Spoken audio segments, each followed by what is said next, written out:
بسم اللہ الرحمن الرحیم، السلام علیکم۔ آپ دیکھ رہے ہیں الف نیوز اور میں ہوں آپ کے ساتھ ماجد علی۔ شامل کرتے ہیں پاکستان اور دنیا بھر سے بریکنگ نیوز ہیڈ لائنز۔ امریکہ پر ایران کے نئے حملوں کے دعوے، کویت کی صورتحال پر تشویش میں اضافہ، مشرقی وسطی میں کشیدگی ایک بار پھر شدت اختیار کرتی دکھائی دے رہی ہے۔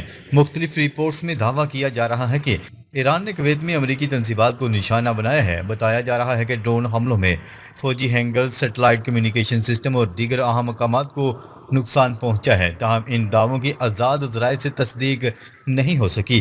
صورتحال کے باعث خطے میں بے چینی بڑھ گئی ہے اور عالمی برادری مسلسل حالات پر نظر رکھے ہوئے ہے۔ دفاعی ماہرین کا کہنا ہے کہ اگر کشیدگی مزید بڑھتی ہے تو اس کے اثرات پورے خطے پر پڑ سکتے ہیں۔ آنے والے دن اس معاملے میں انتہائی اہم سمجھے جا رہے ہیں۔ کیا امریکہ کو کویت سے فوجیں نکالنا پڑیں گی؟ نئی رپورٹس نے سوالات کھڑے کر دیے۔ نیوز رپورٹ کے مطابق دعویٰ کیا جا رہا ہے کہ کویت میں بڑھتے ہوئے حملوں کے بعد امریکہ اپنی فوجی موجودگی پر نظر ثانی کر رہا ہے۔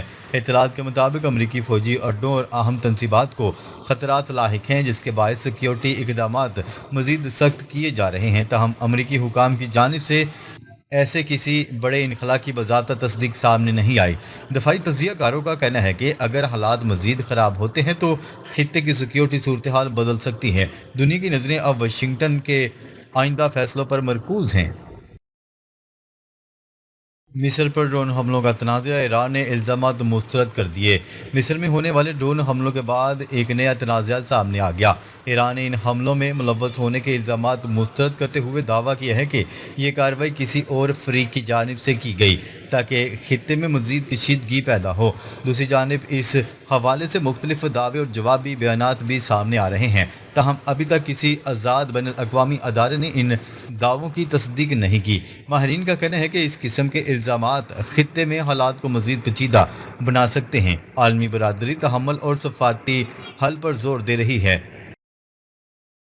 ایرانی قیادت کی موجودگی پر سوالات، انٹیلیجنس ادارے بھی حیران۔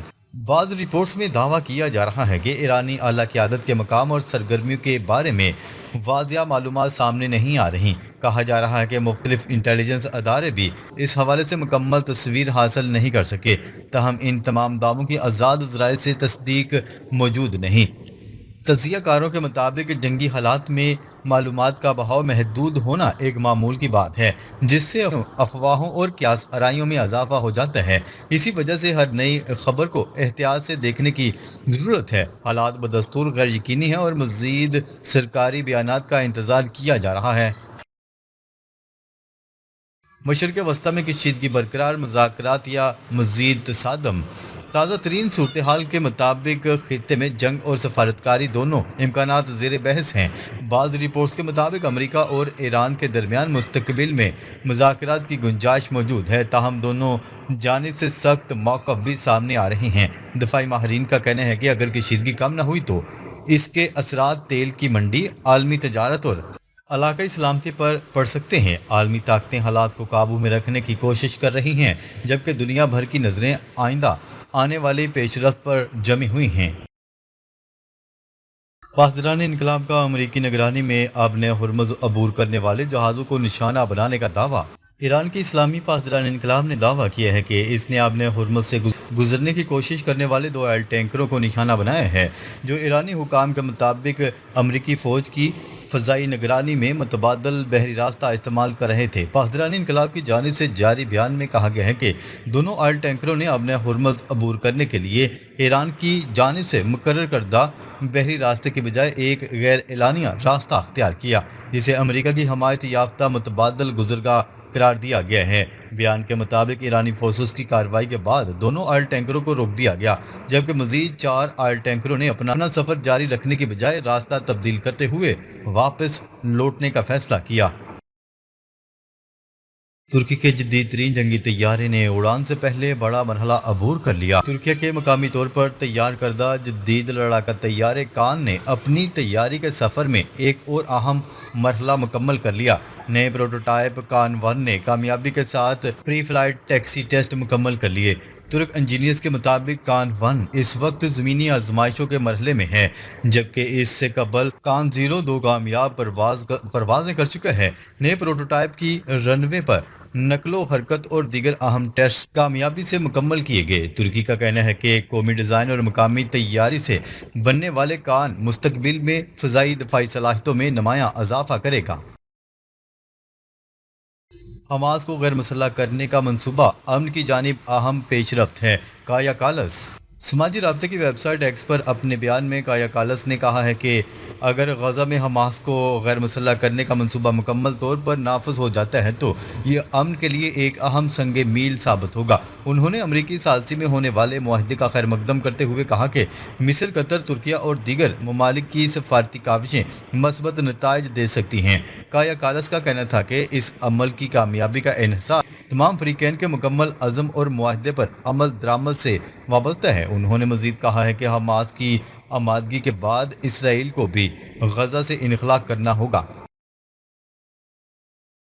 اسرائیلی فوج میں بغاوت کا خوف، 14 اہلکار ڈیوٹی سے برطرف۔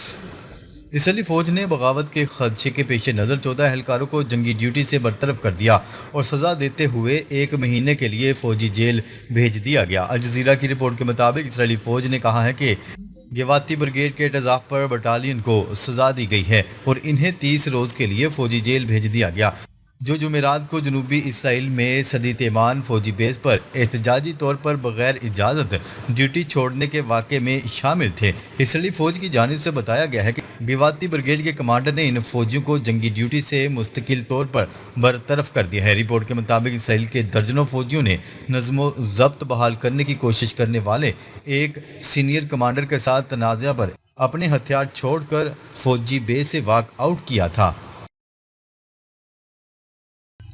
عراق سے مضبوط تعلقات چاہتے ہیں، فضائی حملے صرف مسلح ملیشیا کے خلاف تھے: سعودی عرب کے حکومتی عہدیدار کا کہنا ہے کہ عراق سے مضبوط تعلقات چاہتے ہیں، فضائی حملے صرف مسلح ملیشیا کے خلاف تھے۔ عرب میڈیا کی رپورٹ کے مطابق سعودی عرب کے حکومتی عہدیدار نے اپنے بیان میں کہا ہے سعودی عرب برادر ملک عراق کی حکومت عوام سے مضبوط تعلقات کا خواہاں ہے۔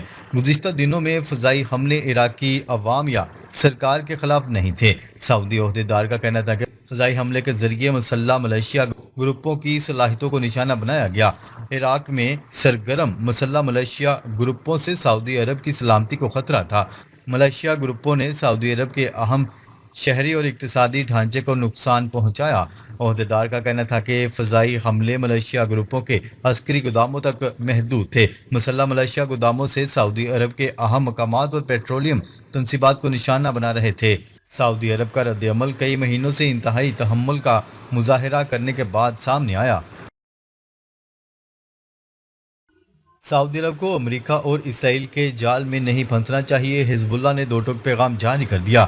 ایران نواز لبنانی تنظیم حزب اللہ نے کہا ہے کہ سعودی عرب کو امریکہ اور اسرائیل کے جال میں نہیں پھنسنا چاہیے۔ حزب اللہ نے اپنے بیان میں کہا کہ عراق کے خلاف امریکی جارحیت کی مذمت کرتے ہیں۔ سعودی عرب سے توقع تھی کہ وہ امریکی اور اسرائیلی جال میں پھنسنے سے گریز کرے گا۔ حزب اللہ نے کہا ہے کہ عراق کے خلاف جارحیت سے خطے کے لیے سنگین نتائج برآمد ہوں گے اور یہ اقدام صرف امریکہ اور صہیونیوں کے ایجنڈوں کی تکمیل کرتا ہے۔ دشمن کا مقصد خطے کو غیر مستحکم کرنا، امت مسلمہ میں تفرقہ پیدا کرنا۔ دشمن کا مقصد خطے کو کشیدگی، تنازعات اور جھگڑوں کے بھنور میں دھکیلنا ہے۔ ڈونلڈ ٹرمپ ایران کے ساتھ مذاکرات کو موقع دینے کے لیے تیار۔ امریکی اخبار نیو یارک پوسٹ نے دعویٰ کیا ہے کہ صدر ڈونلڈ ٹرمپ ایران کے ساتھ مذاکرات کو موقع دینے کے لیے تیار ہیں۔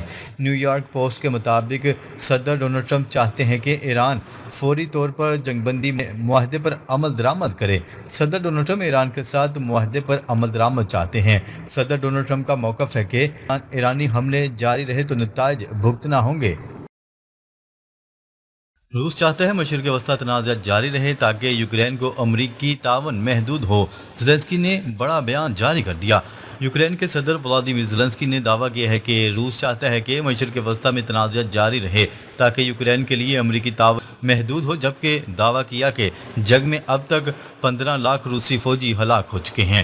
یوکرین کے صدر ولادیمیر زیلنسکی نے امریکی میڈیا کو انٹرویو میں ماسکو پر ایران کو ڈرون فراہم کرنے کا الزام عائد کیا جو مشرق وسطی میں اسرائیل کے خلاف استعمال کیا گیا۔ انہوں نے کہا ہے کہ ہمیں انٹیلیجنس کے ذریعے معلومات ملتی ہیں اور وہ اس بات پر خوش ہیں کہ مشرق وسطیٰ میں جنگ مکمل طور پر ختم نہیں ہو رہی، کیونکہ ان کو معلوم ہے کہ جب تک امریکہ جنگ میں مصروف رہے گا وہ یوکرین کی اس طرح مدد نہیں کر سکیں گے جیسے پہلے کرتے تھے۔ ناظرین، اب تک کے لیے اتنا ہی۔ مزید خبریں لے کر بہت جلد آپ کی خدمت میں حاضر ہوں گے، تب تک کے لیے اپنا خیال رکھیے گا۔ اللہ نگہبان۔